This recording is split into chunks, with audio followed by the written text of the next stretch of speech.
পেটের বাচ্চারে কেন তুমি অস্বীকার করতেছো? ওর এই পেটের বাচ্চাকে এমন লাথি দেব না এখানেই ভূমিষ্ঠ হয়ে যাবে। শুধু এটি ওর বাপ নাই মা নাই, আমরা সব যাচাই বাছাই করি তো আমার মেয়ের সাথে সূর্যকে বিয়ে দিয়েছি। তাহলে ওনারা কে? গরিব ফকিন্নি কোত্থেকে আসছে? আব্বু, আমি আপনাকে কতবার বললাম এই বয়সে এখন আর কষ্ট করতে হবে না, আপনার ব্যবসা বাণিজ্য যা কিছু আছে আমি দেখাশোনা করব। আমি তো আপনার একমাত্র মেয়ের জামাই, আর সব কিছুর দায়িত্ব তো আমার উপরেই। এখন থেকে আপনি শুধু নামাজ কালাম করবেন, ঠিকমতো খাওয়া দাওয়া করবেন, আল্লাহ আল্লাহ করবেন। ঠিক বলেছে সূর্য, আমার সয় সম্পত্তি ইন্ডাস্ট্রিজ দেখার কোনো লোক ছিল না, তোমাকে পেয়ে আমি খুব খুশি হয়েছি। আর তুমি ইচ্ছে করেই দায়িত্ব নিতে চাচ্ছ, কিন্তু আমার এত বড় ইন্ডাস্ট্রিজের দায়িত্ব কি তুমি নিতে পারবে? কি যে বলেন বাবা, আপনার মেয়ে ভালো করেই জানে, ও আমার সম্বন্ধে ভালো ধারণা আছে, আমি সব কিছু দেখাশোনা করতে পারবো, কোনো প্রবলেম হবে না। হ্যাঁ বাবা, তুমি ওকে যেভাবে বোঝাই দিবে ও ঠিক সেভাবেই সব কাজগুলো করতে পারবে, তুমি কোনো চিন্তাই করো না। হ্যাঁ, সেভাবে পারলেই ভালো। সূর্য, আমি ম্যানেজারকে বলে দিচ্ছি কাল থেকে তুমি অফিসে বসবে, আমি তোমাকে পাওয়ার অফ অ্যাটর্নি দিয়ে দিচ্ছি। সূর্য,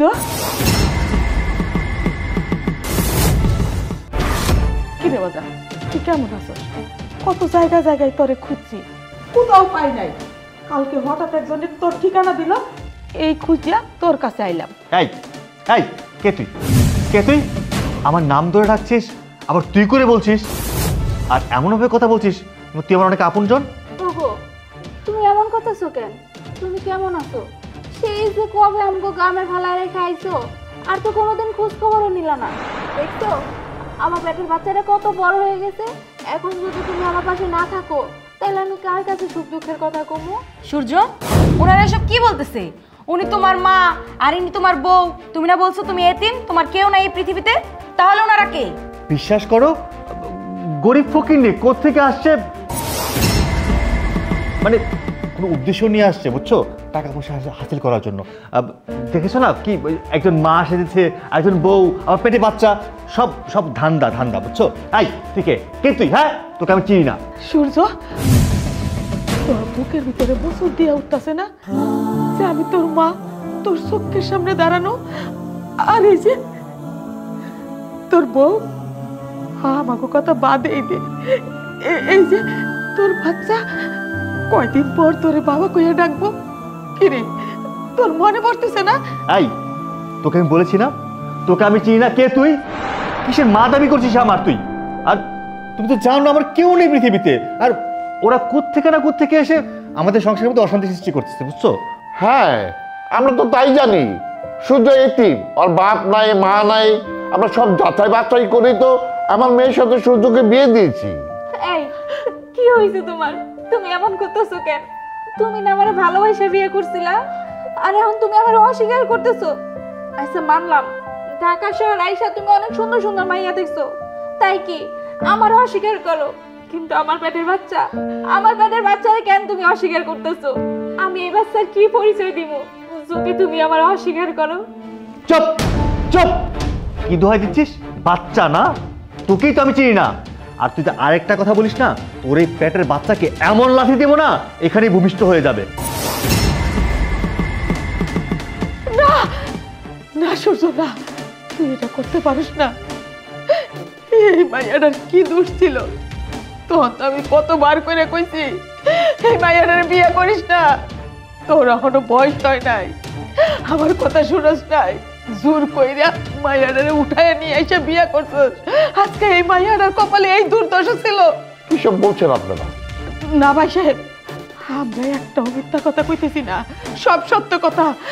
আমি সূর্যের মা, আর ও সূর্যের বউ। এই যে এই বাচ্চা সূর্যের। দেখ, আমার মাথায় হাত দিয়ে কও, তুই আমার সন্তান না, আমি তোর মা না। হ্যাঁ বলো সূর্য, যে তোমার মা না আর তোমার বউ না? কি ব্যাপার, দাঁড়ায় আছো কেন? কও তুমি। আমি তোর মা না। হ্যাঁ, তুমি আমার মা না, আমি তোমার চিনি না। মা, এখন আমার কি হইব কন্ত? এই বাচ্চা নিয়ে আমি কই যাবো? এই সমাজের মানুষ আমার কি কইব? বৌমা, তুমি কেন কাঁদতেছো? আমি তো কান্দি না, আমার সন্তান আমারে অস্বীকার গেছে। আমার চোখে তো পানি আসে না। তুমি কোনো চিন্তা করো না, সব আল্লাহর ইচ্ছা। আল্লাহ যা ভালো মনে করেন তাই করব। তুমি আমার সাথে চলো, চলো। যাইতেছি মা। আপনি যদি মা হয়ে আপনার ছেলের ভুলা থাকতে পারেন, তাহলে আমি কেন বউ হয়ে ভুলা থাকতে পারবো না? আমিও ভুলা যাবো। আমার কোনো স্বামী নাই। আমি মনে করবো আমার স্বামী অনেক আগেই মারা গেছে। চলেন মা, চলো। আরে কি হলো তোমার?